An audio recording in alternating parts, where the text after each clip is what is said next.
Dans l'univers, il y a un nombre extraordinaire de planètes susceptibles d'abriter la vie.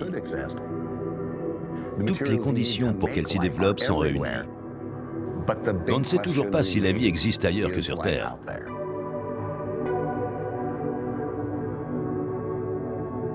Depuis plus de 50 ans, nous scrutons l'espace à la recherche de preuves de l'existence de civilisations plus avancées.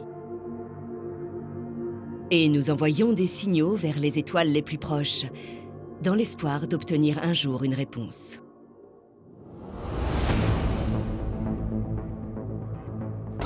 Établir un contact, ça voudrait dire découvrir une nouvelle civilisation. Ce serait une révolution, et pas uniquement dans le monde scientifique. C'est très complexe d'élaborer un message quand on ne sait pas à quoi ressemblent les destinataires. L'un des principaux obstacles de cette quête, c'est que nous ne savons pas avec qui nous allons communiquer. Les extraterrestres sont-ils des machines, des hybrides dotés d'un cerveau associé à une autre technologie? Ou est-ce qu'on parle simplement d'autres êtres humains munis d'ordinateurs? Je ne suis pas sûr qu'il faille vraiment envoyer un message. S'il s'agit d'un peuple hostile qui a la puissance militaire suffisante pour nous attaquer, ce serait une énorme erreur de le faire. Si on découvrait à quoi ressemble une civilisation plus avancée, on aurait une meilleure idée de ce que nous allons devenir. Faut-il envoyer un message dans l'espace? La question fait encore débat, et les conséquences sont imprévisibles.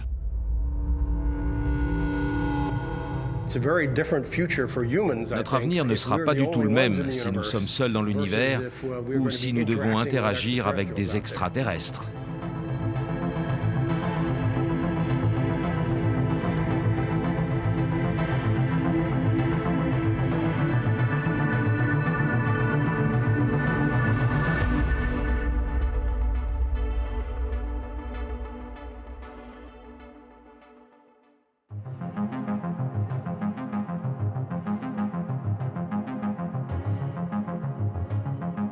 En 1971, en pleine guerre froide, l'observatoire de Burakhan en Arménie est le théâtre d'une rencontre sans précédent. Pendant 5 jours, 15 scientifiques soviétiques, américains et européens débattent. Ils se demandent quelle est la meilleure façon de communiquer avec des formes de vie intelligentes extraterrestres. Tous les participants sont réputés dans leur domaine. Parmi eux se trouvent Francis Crick et Vitaly Ginzburg, 2 prix Nobel. Il y a aussi Freeman Dyson, un physicien, et Nikolai Kardashev, Carl Sagan et Frank Drake, 3 astronomes.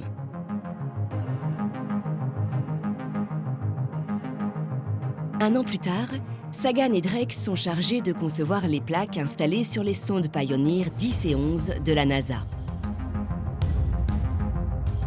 Ce sont les premiers messages visuels conçus pour présenter la Terre et l'humanité à une éventuelle civilisation extraterrestre.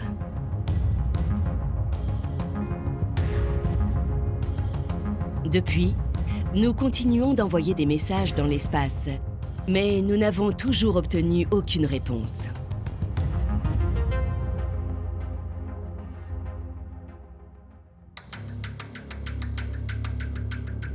Il y a des milliards d'étoiles rien que dans notre galaxie. Et l'univers en compte des milliards comme notre Voie lactée. De plus, il y a des planètes qui tournent autour de quasiment toutes ces étoiles. Tous ces astres sont susceptibles d'abriter une forme de vie. Et plus on en apprend sur l'univers, plus on remarque que les ingrédients nécessaires à l'apparition de la vie sont omniprésents. On sait que les éléments constitutifs de la vie, c'est-à-dire le carbone, l'oxygène, l'hydrogène, le nitrogène et le soufre, sont présents dans notre système solaire. Ce n'est pas un hasard. On a découvert par exemple que l'oxygène est le 3e élément le plus répandu dans l'espace, après l'hydrogène et l'hélium. Logiquement, l'eau devrait être un peu partout, elle aussi. Les atomes et les molécules qui nous composent, et sans lesquels la vie n'est pas possible, sont omniprésents. On en trouve partout. C'est une bonne raison de rester optimiste. Il y a des chances de trouver de la vie sur d'autres planètes. L'exobiologie s'est beaucoup développée au cours des dernières décennies. Son objectif est de chercher des traces de vie dans l'univers. Cette discipline regroupe plusieurs sciences. Elle s'intéresse notamment à la planétologie, l'étude des planètes et leurs systèmes, et aux origines de la vie. Sans oublier le SETI, la recherche d'intelligence extraterrestre, et le METI, qui a pour objectif de les contacter.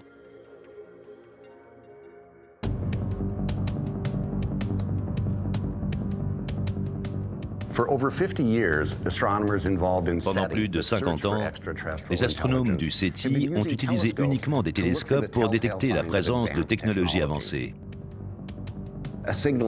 Ils cherchaient un signal qui se distingue du bruit cosmique et qui soit artificiel. Jusqu'ici, nous n'avons capté aucun signal qui soit à la fois d'origine extraterrestre et artificielle, c'est-à-dire produit par des moyens technologiques. On avance encore à tâtons. L'une des grandes difficultés du SETI, c'est qu'il s'agit d'un programme qui pourrait ne donner des résultats que sur le très long terme. Ça peut prendre des siècles. C'est très rare qu'on se lance dans des projets qui durent aussi longtemps.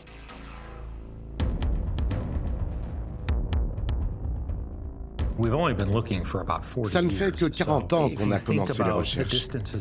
Et à l'échelle de l'univers, 40 années-lumière, ça ne représente quasiment rien.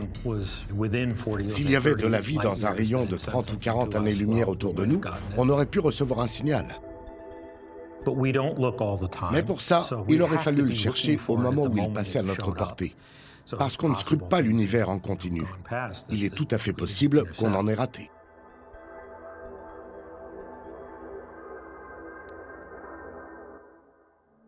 Les recherches durent depuis près de 50 ans, mais nous n'avons toujours aucune preuve de l'existence d'une forme de vie extraterrestre douée d'intelligence.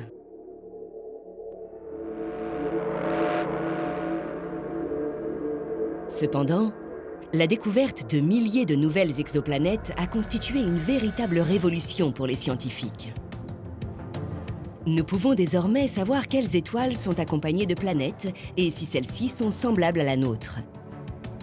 Cela signifie que nous savons désormais dans quelle direction pointer les télescopes pour trouver d'autres astres comparables à la Terre. Une exoplanète, c'est une planète qui tourne autour d'une autre étoile. Bien sûr, ça faisait plusieurs dizaines d'années que les astronomes se doutaient qu'il y avait d'autres systèmes planétaires. Mais ça n'a été confirmé qu'en 1995, quand on a découvert la première exoplanète.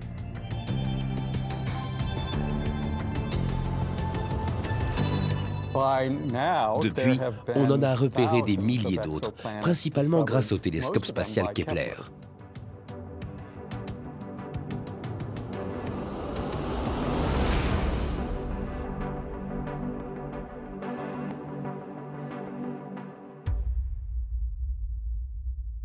La grande question, c'est de savoir s'il y a de la vie à leur surface.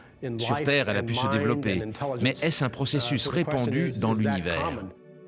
Même si elles sont très nombreuses, rien ne dit qu'elles abritent une forme de vie intelligente douée de conscience.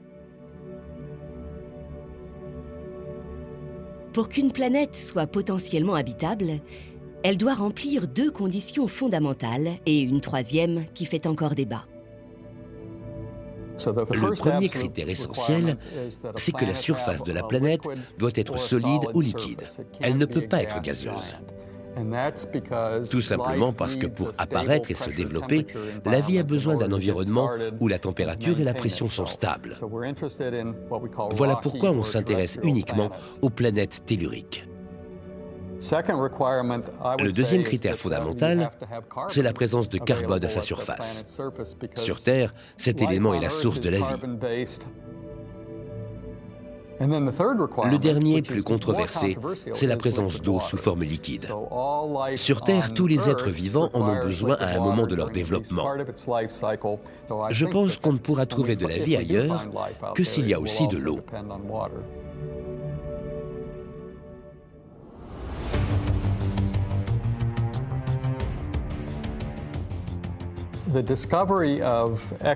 La découverte des exoplanètes a été une avancée majeure, à la fois pour le SETI et le METI. Maintenant qu'on sait qu'elles existent, les chances de succès de ces deux projets ont largement augmenté. Nous savons qu'il y a des planètes semblables à la nôtre, à seulement quelques dizaines d'années-lumière de nous. Si nous leur envoyons un message aujourd'hui et qu'elles le captent, on pourrait recevoir une réponse d'ici 20 à 50 ans. C'est notre objectif. Plusieurs obstacles se dressent face à ce projet. Dans l'univers, les distances à parcourir sont immenses. Et nous ne savons même pas s'il existe vraiment d'autres formes de vie intelligentes ailleurs que sur Terre. Cette aventure extraordinaire ne fait que commencer.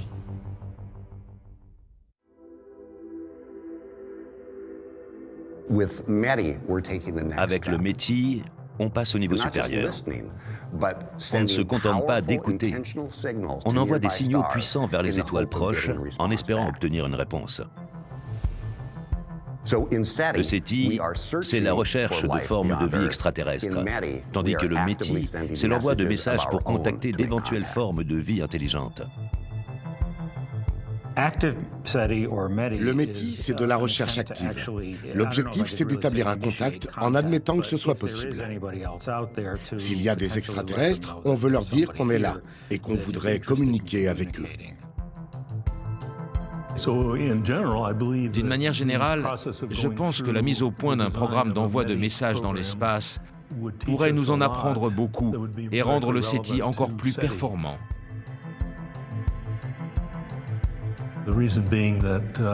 Pour ça, il y a deux prérequis.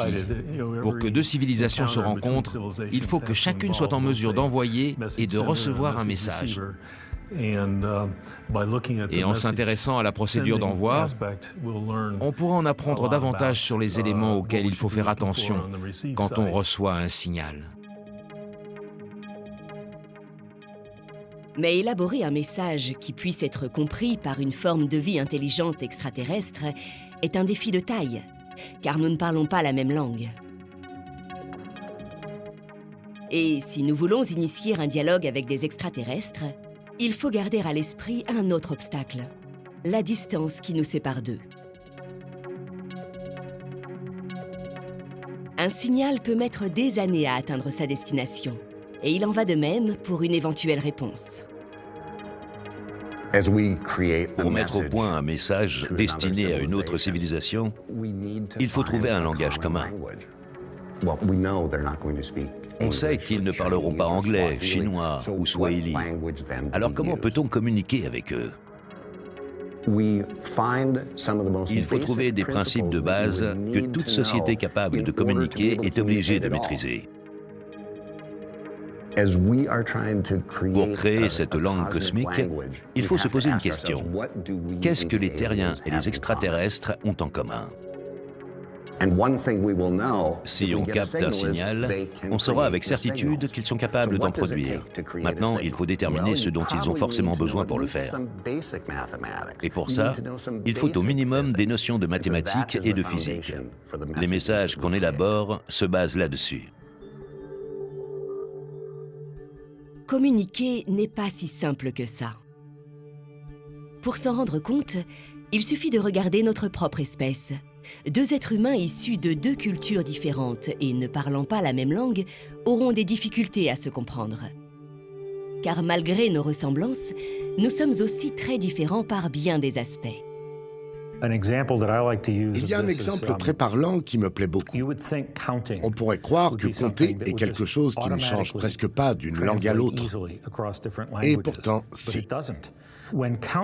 Quand on compte, on n'intègre pas les mêmes informations dans ce processus que les Japonais. Pour nous, il est important de faire la distinction entre un et plusieurs, d'où l'utilisation de la marque du pluriel. En japonais, elle n'existe pas. Ils ajoutent un suffixe différent selon qu'il s'agit de plusieurs personnes ou de choses. Donc il y a déjà des différences sur notre planète, comme la simple façon de compter, avec des humains qui sont pourtant biologiquement identiques. Alors imaginez ce que ce serait de parler de la même chose avec une créature qui a évolué dans un environnement culturel totalement différent. Le métier regroupe un grand nombre de disciplines telles que l'informatique, l'ingénierie, la linguistique, la psychologie et l'anthropologie. Le message envoyé doit montrer une image globale de l'humanité. Pour cela, il faut également faire appel à des artistes comme des écrivains, des musiciens et des peintres. Pour espérer établir un contact, tous ces acteurs devront participer. On a besoin de personnes qui travaillent dans les communications ou l'ingénierie.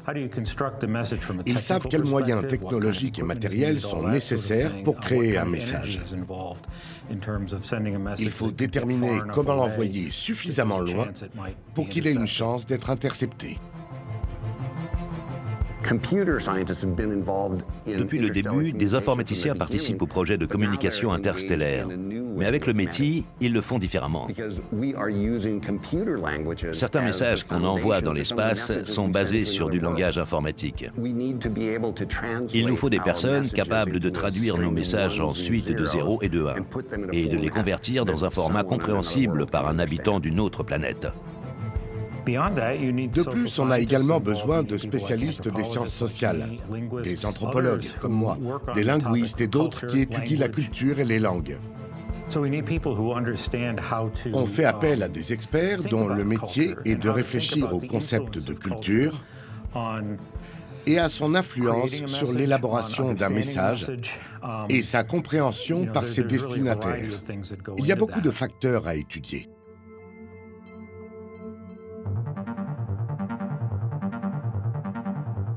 Lorsqu'on communique, l'identité de notre interlocuteur est l'un des paramètres essentiels à prendre en considération.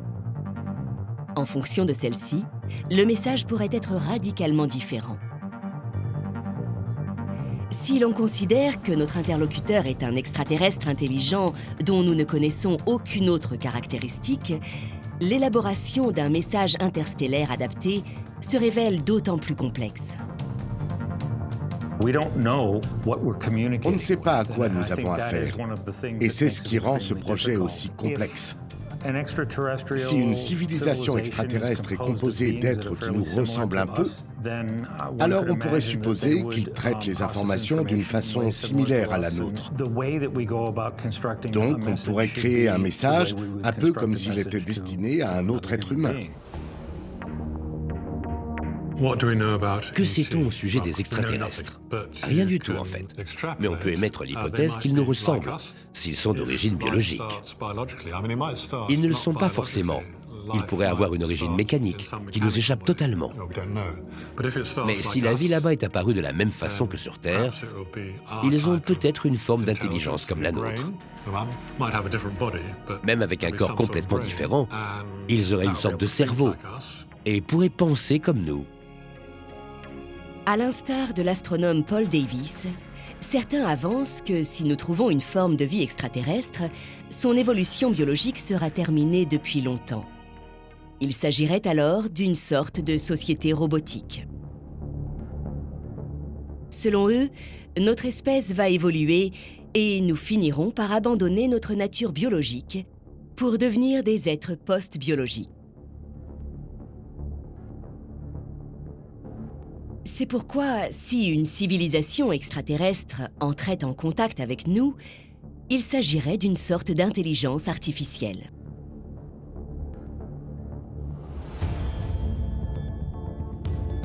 La vie a eu énormément de temps pour se développer dans l'univers, des millions, voire des milliards d'années.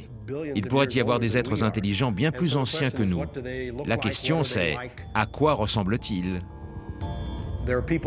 Certains, comme Ray Kurzweil, pensent que dans quelques générations, nous deviendrons une forme d'intelligence artificielle.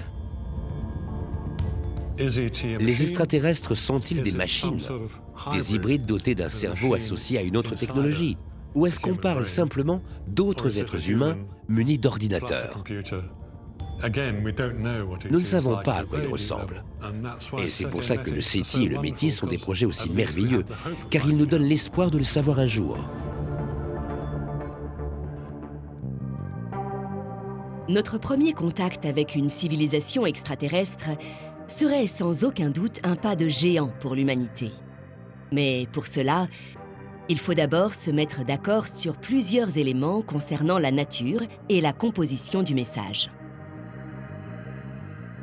L'un des premiers défis à surmonter est celui du langage à utiliser pour composer ce message sans précédent.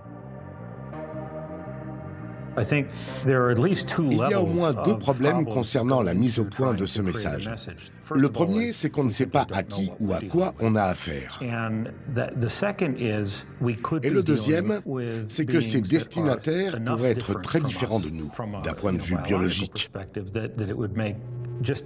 Dans ce cas, il serait très difficile de se faire comprendre. Et ce n'est pas tout.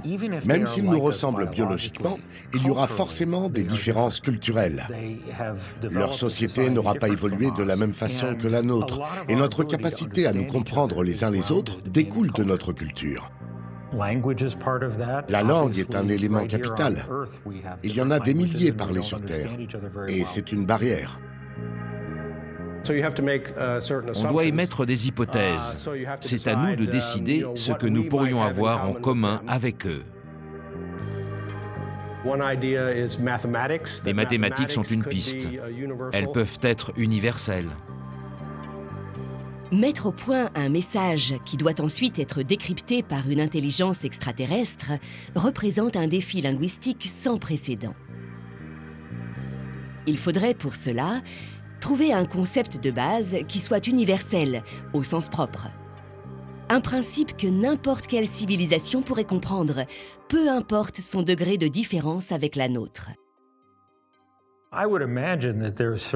Pour moi, certaines tendances sont des constantes et finissent forcément par apparaître partout où l'on trouve de la vie intelligente. L'instinct de survie, par exemple. Je pense que la plupart des êtres intelligents ont déjà ressenti de la peur un jour ou l'autre.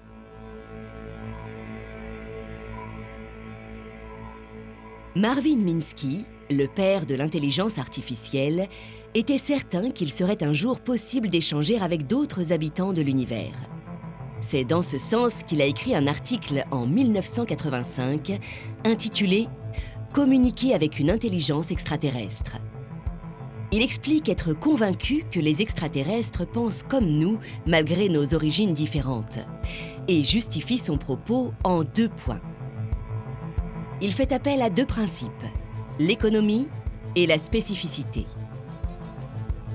Le principe d'économie est basé sur le fait que les êtres intelligents créent des systèmes de représentation économique pour communiquer. Autrement dit, le plus simple possible. Voici ce qu'il écrit. Toute forme d'intelligence doit mettre au point des systèmes de symboles pour représenter des objets, des causes et des objectifs, mais aussi pour formuler et se souvenir des procédés nécessaires à leur accomplissement. Selon Minsky, les concepts tels que chose ou objet, objectif et temps sont des notions qu'une autre civilisation utiliserait également. Il expose aussi le principe de spécificité. Au cours de son évolution, toute forme d'intelligence sera amenée à découvrir certains concepts précis, par exemple en arithmétique, en logique ou en économie. Minsky propose un langage humain qui regroupe les 2 principes qu'il expose, les mathématiques. Après tout, il s'agit d'un système codifié économique et conceptuel permettant de communiquer et capable de représenter des idées bien plus simplement que les autres. Quand on veut communiquer avec une autre civilisation grâce aux mathématiques, il faut savoir par où commencer. On a décidé de le faire à l'aide de ce qu'il y a de plus élémentaire, c'est-à-dire les chiffres. 1, 2, 3. Donc, on envoie une première pulsation, puis 2, puis 3. Et une fois qu'on peut communiquer en comptant, on passe à l'arithmétique de base. 2 plus 2 égale 4, 3 plus 3 égale 6, etc. Et petit à petit, on passe des mathématiques simples à des opérations plus complexes. Le but, ce n'est pas de trouver un calcul universel que tout le monde connaisse dans l'univers. C'est de mettre au point un moyen de passer de ce qui paraît le plus simple au plus compliqué. On n'essaie pas de trouver ce que les extraterrestres et nous avons en commun, mais on leur apprend notre façon de faire des maths. Il y a plusieurs possibilités. Le plus judicieux, c'est d'en essayer plusieurs. Il ne faut pas se limiter à un seul message, mais tenter différentes compositions pour qu'on ait plus de chances de succès. On peut utiliser des chiffres pour parler de mathématiques. On peut aussi s'en servir pour parler de la structure physique de l'univers qui nous entoure et des éléments chimiques qui le composent. Mais ils peuvent aussi nous permettre d'expliquer nos critères esthétiques. Qu'est-ce que l'être humain considère comme beau ?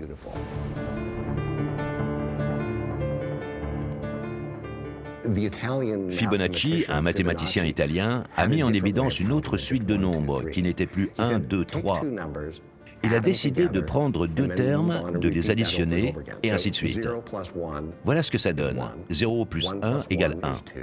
1 plus 1 égale 2, 1 plus 2 égale 3, 2 plus 3 égale 5, 3 plus 5 égale 8, et ça continue comme ça indéfiniment.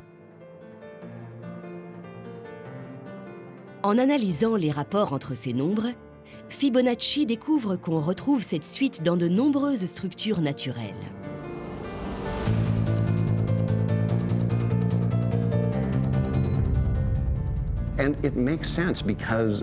C'est logique, parce que cette suite favorise l'optimisation de l'espace. Il y a une relation naturelle entre ces formes géométriques et la façon dont certains objets se forment ou évoluent sur notre planète. Ce sont aussi des proportions que nous trouvons belles. Elles sont gravées dans notre esprit et c'est merveilleux.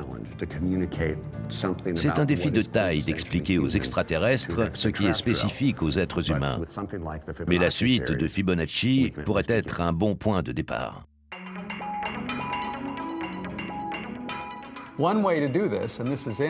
On pourrait aussi faire comme dans Contact, le roman de Carl Sagan, qui a été adapté au cinéma avec Jodie Foster. Un nombre premier n'est divisible que par 1 et par lui-même. L'idée, c'est d'envoyer une suite de chiffres dont le nombre correspond au résultat de la multiplication de deux nombres premiers. C'est le cas de 3 et de 5. On peut donc créer une image et l'envoyer sous la forme d'une suite de 15 chiffres.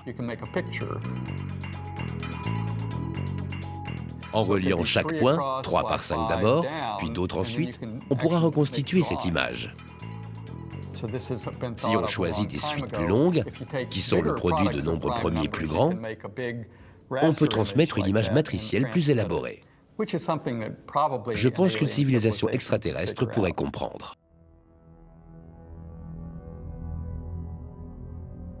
De nombreux auteurs se sont intéressés à la communication avec les extraterrestres. Mais un seul d'entre eux a créé un langage dans lequel rédiger les messages interstellaires. Il s'agit du docteur Hans Freudenthal, mathématicien et professeur à l'université d'Utrecht. Il a mis au point l'INCOS. Ce mot est issu de la contraction d'une expression latine, lingua cosmica.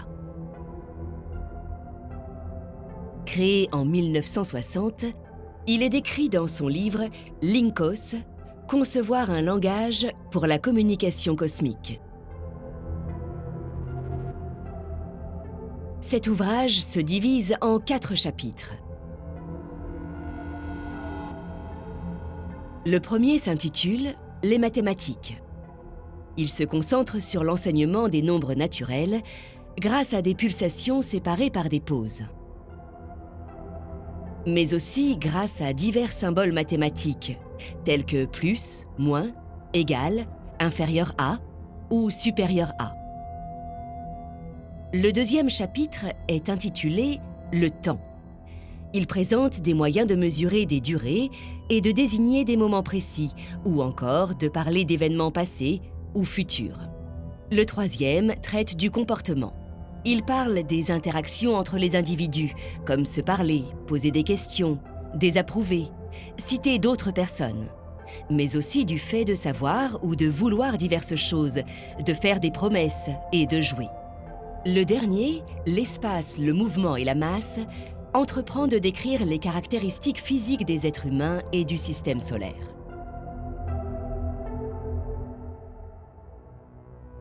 Linkos est un outil remarquable pour tenter de communiquer avec d'autres êtres intelligents. À l'heure actuelle, il est l'unique langage artificiel à avoir été créé dans ce but.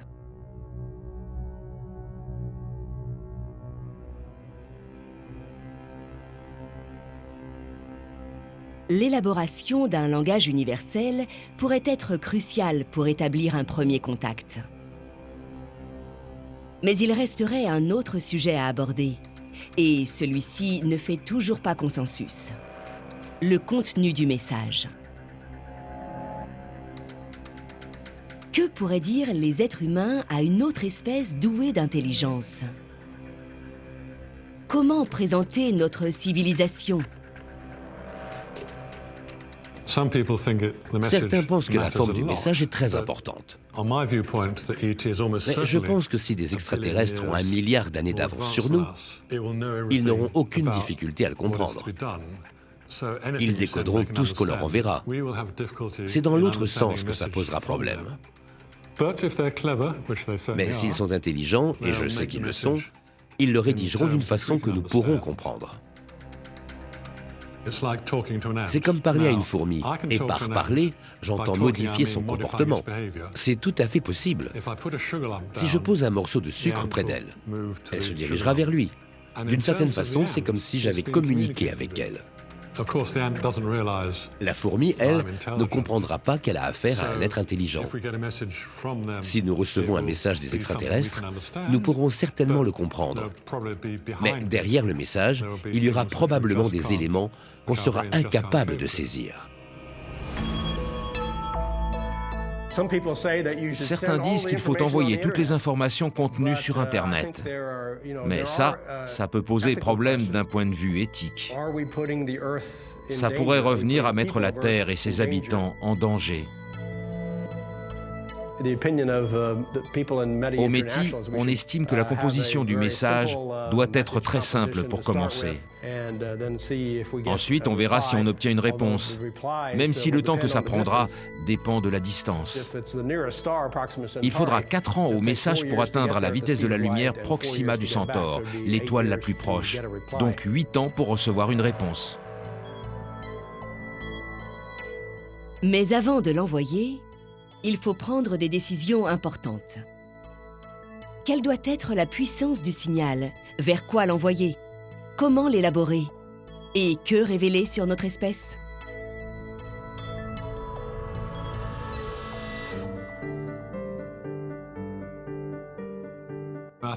Il faudrait montrer ce qu'on fait de mieux, mais ce serait illusoire de vouloir leur cacher le pire dont nous sommes capables.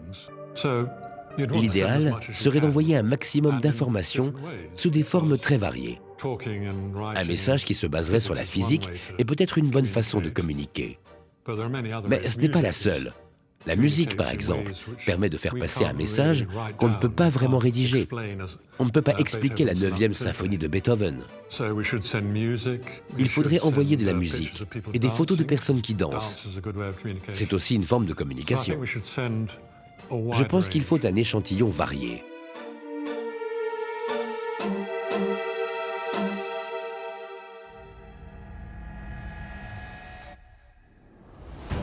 Au cours des 50 dernières années, plusieurs messages de nature différente ont été envoyés. On a notamment accroché une plaque et un disque sur des sondes envoyées dans l'espace et transmis des signaux radio grâce à des télescopes. L'une des premières tentatives d'envoi d'un message dans l'espace a été réalisée par la NASA en 1972. Cette année-là, elle a lancé 2 sondes Pioneer qui avaient pour mission principale d'explorer le système solaire. Sur une plaque en métal accrochée sur un côté de la sonde, on a gravé un message pour nous présenter. C'est un dessin qui fait également appel à des notions scientifiques. On y décrit, par exemple, notre façon de compter d'une manière très simple sous forme binaire. La plaque de Pioneer commence par exposer des concepts mathématiques et physiques simples. Ensuite, elle s'en sert pour décrire notre univers.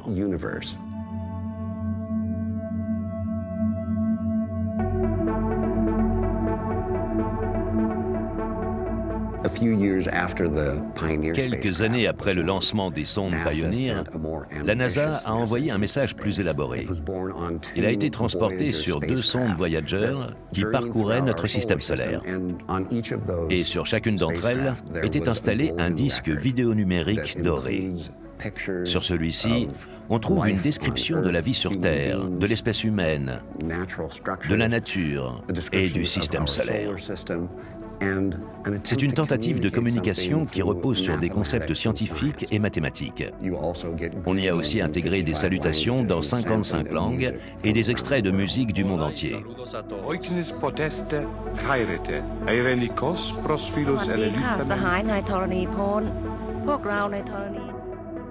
Ces disques vidéo numériques embarqués à bord des sondes Voyager ont pour objectif de montrer la richesse et la complexité de l'humanité.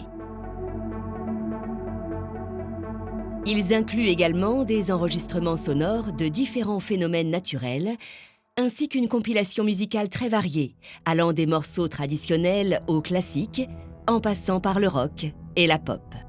Ces photographies donnent une image totalement biaisée de notre planète. Tout est beau, tout le monde a l'air heureux. Elles ne montrent pas la pauvreté ou les bombes atomiques. Elle ne raconte pas l'état de l'Europe après la Seconde Guerre mondiale, par exemple. J'ai toujours pensé qu'elle donnait une image très trompeuse de la vie sur Terre. Et je me dis que si un jour des extraterrestres interceptent une sonde Voyager et que ça leur donne envie de venir voir la Terre, ils seront très déçus en arrivant. Parce que notre monde n'a rien à voir avec ce qu'on leur a montré. Et ça pourrait les mettre en colère quand ils découvriront la vérité. C'est dommage qu'on leur ait délibérément donné une fausse image. C'est le problème principal de ce genre de message. Il faut se montrer tel qu'on est. Et là, ce n'est pas ce qu'on a fait.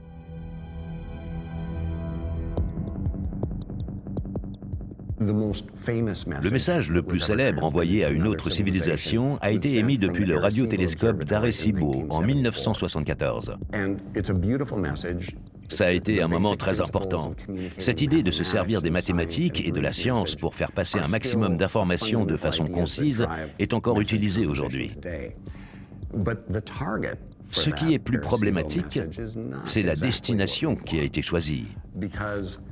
Il a été envoyé en direction d'un amas globulaire appelé M13 qui se trouve à 25 000 années-lumière de la Terre. Ça veut dire que dans tous les cas, on ne recevra pas de réponse avant 50 000 ans. Ensuite, d'autres signaux ont été envoyés par de nombreux radiotélescopes dans le monde entier. Parmi les plus récents, 2 séries de messages se démarquent. Les Cosmic Calls. La première a été envoyée vers des constellations proches, en 1999, par le radiotélescope RT-70 d'Eupatoria, en Crimée. Ces messages ont été rédigés grâce à Linkos et créés par 2 astrophysiciens canadiens, Yvan Duthil et Stéphane Dumas. Ils sont divisés en plusieurs parties, dont la pierre de rosette interstellaire, une copie du message d'Arecibo, un glossaire bilingue illustré et le message Brashtat. Ils contiennent également divers textes, images, vidéos et extraits musicaux. Ils ont envoyé des images. D'abord très simples. Par exemple, des molécules qu'on retrouve en très grande quantité dans l'univers, et donc que des extraterrestres pourraient reconnaître. Puis des dessins de la Terre et de ses habitants, mais réalisés de façon assez schématique, très simple. C'était un moyen de donner une image globale de base. Il n'y avait aucune explication historique ou philosophique.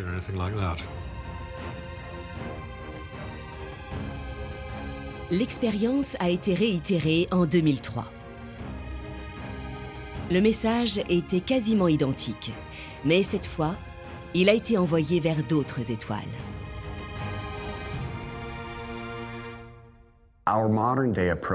Au METI, notre approche actuelle est similaire au message d'Arecibo, mais il y a deux différences fondamentales. La première, c'est qu'on se concentre sur des étoiles bien plus proches de nous, pour réduire le temps que mettrait une éventuelle réponse à nous parvenir. La deuxième différence entre le message d'Arecibo et les nôtres, c'est qu'on ne les enverra pas qu'une seule fois. Au cours des mois et des années à venir, on va envoyer de façon répétée le même signal en direction de la même étoile. C'est comme ça qu'on maximisera les chances d'être repéré par une autre civilisation. Capter un signal qui n'apparaît qu'une fois, ce serait incroyable, mais très improbable. En ciblant les étoiles à proximité et en répétant l'opération plusieurs fois, on change radicalement notre stratégie pour contacter les extraterrestres.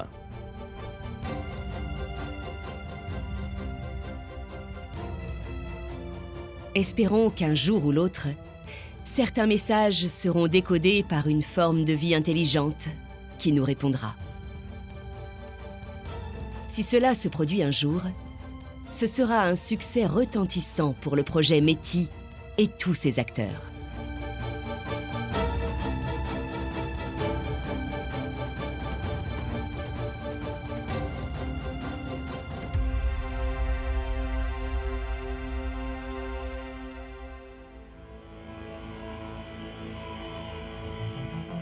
Communiquer avec des êtres extraterrestres intelligents et bien plus avancés que nous pourrait nous donner les clés de la survie de notre espèce.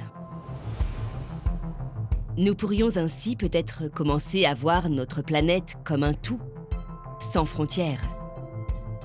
Cependant, nous ne savons rien des objectifs de ces potentiels extraterrestres.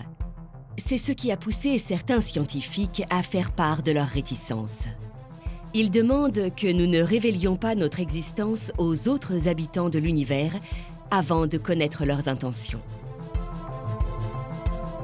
Le METI a le potentiel d'être un excellent moyen d'établir un contact, mais il est très controversé. En 2010, Stephen Hawking a publiquement déconseillé de répondre si une civilisation extraterrestre nous contactait. Il risquerait de venir et de dépouiller la Terre de ses ressources les plus précieuses. À l'époque, une telle mise en garde avait du sens, parce qu'on ne savait pas qu'il y avait des planètes semblables à la nôtre un peu partout. Mais aujourd'hui, on sait qu'il existe un très grand nombre de planètes telluriques dans l'univers. Économiquement parlant, ça n'aurait aucun sens pour eux. Si une civilisation plus avancée et mal intentionnée venait sur Terre, nous ne pourrions rien faire pour l'en empêcher. Et si c'était le cas, il serait déjà trop tard aujourd'hui. N'importe quelle société capable de se déplacer dans l'espace est probablement déjà au courant de notre existence. Car depuis 2,5 milliards d'années, notre atmosphère possède une biosignature qui montre la présence de vie sur notre planète. Et ce n'est pas tout. Depuis près d'1 siècle, notre technologie nous permet d'envoyer des signaux radio dans l'espace. Des extraterrestres n'auraient aucun mal à les détecter.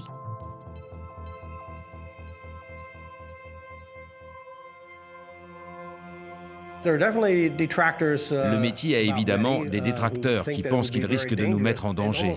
En fait, notre avis sur la question dépend de si on est optimiste ou pessimiste. À mon avis, on ne doit pas se recroqueviller sur notre planète et se cacher de tout le reste de l'univers parce qu'on en fait partie. Ce serait comme s'isoler des autres pays. Je ne suis pas certain qu'il faille vraiment envoyer un message. Je n'ai pas encore un avis tranché sur la question. Je suis conscient des risques potentiels que ça implique. Comme je l'ai dit, je ne sais pas s'ils sont réels, mais ce qui est sûr, c'est qu'on ne sait pas tout. Il faut vraiment y réfléchir. On pourrait aussi se dire que ces civilisations sont probablement plus anciennes que nous. Elles ont peut-être eu des milliers ou des millions d'années de plus pour se développer. On peut espérer qu'avec tout ce temps, elles auront évolué du point de vue de la morale et qu'elles auront trouvé un moyen de mettre fin à la guerre. Mais ce n'est pas garanti. On ne peut être sûr de rien. L'argument principal de ceux qui s'opposent au métis, c'est le danger. C'est un vrai sujet. Qui a le droit de prendre une décision qui présente un tel risque pour tous les habitants de la planète? Comment réussir à se mettre d'accord sur la personne qui devra endosser cette responsabilité? Annoncer notre présence en envoyant des messages à travers l'univers peut être dangereux s'il existe une autre civilisation hostile. Certains spécialistes estiment qu'on ne pourra pas faire d'avancées majeures sans prendre de risques. D'autres pensent que le jeu n'en vaut pas la chandelle. Dans tous les cas, ce sujet est toujours controversé.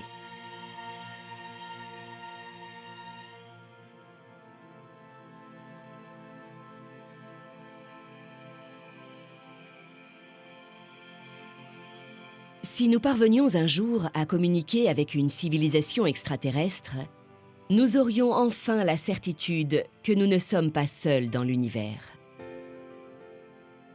Une telle révélation bouleverserait l'idée que nous nous faisons de notre société et de notre espèce.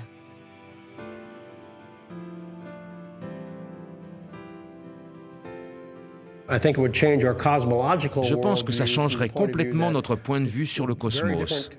Entre un univers où nous sommes seuls et un monde qui grouille de vie, il y a une grande différence. On passerait d'un univers qui ne serait qu'un environnement dans lequel nous sommes apparus par accident à un milieu dans lequel la vie peut apparaître un peu partout. Ça change tout. Ce sera aussi un grand bouleversement pour les religions. Il faudra prendre en compte l'impact de l'existence d'autres formes de vie sur nos croyances. Beaucoup de gens pensent que les religions y survivraient parce qu'elles sont là depuis des siècles et qu'elles sont nécessaires. Mais dans tous les cas, il faudrait y apporter des modifications. Donc, ça aurait des conséquences sur notre perception de l'univers, de la religion, mais aussi de notre vie quotidienne. On devra prendre conscience que nous ne sommes qu'une partie de cet univers. Ça commence petit à petit avec les programmes de la NASA ou avec les photos de la Terre prises depuis l'espace. Je pense notamment à celle du point bleu pâle prise par Voyager, celle du lever de Terre vue depuis la Lune, et toutes les photos prises par le télescope spatial Hubble.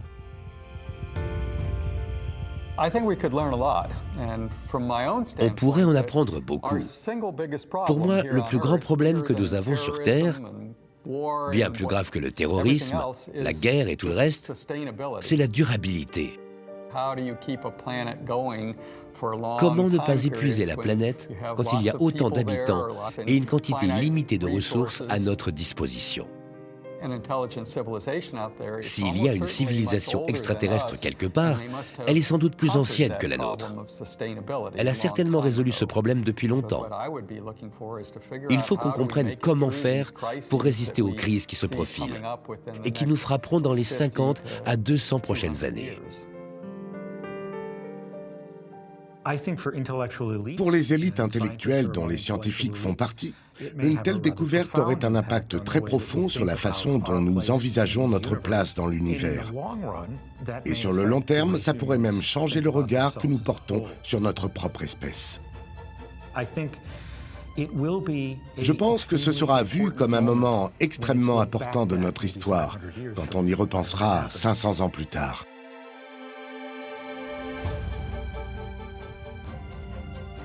Ce premier contact pourrait marquer pour nous le début d'une nouvelle ère.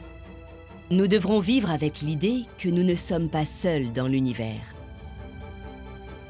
Ce sera peut-être même l'occasion d'en apprendre plus sur l'espèce humaine, notre propre existence et notre avenir. Tout cela grâce à une civilisation plus intelligente et plus avancée que la nôtre.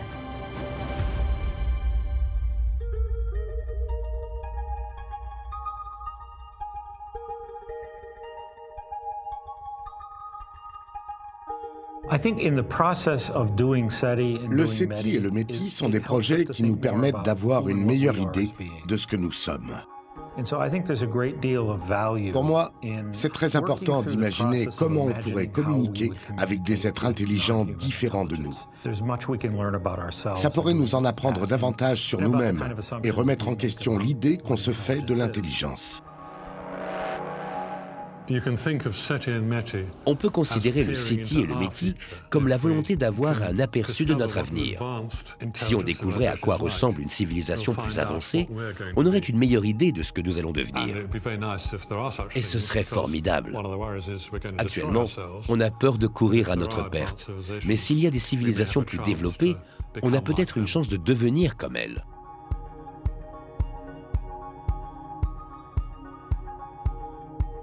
Difficile d'imaginer que la rencontre avec les extraterrestres pourrait ne jamais arriver. Tout ce que nous pouvons faire pour le moment, c'est continuer d'envoyer des messages et d'étudier les signaux qui parviennent jusqu'à nous. Et peut-être qu'un jour, nous y trouverons la preuve de l'existence d'une civilisation à proximité d'une étoile très lointaine et avec laquelle nous pourrons communiquer.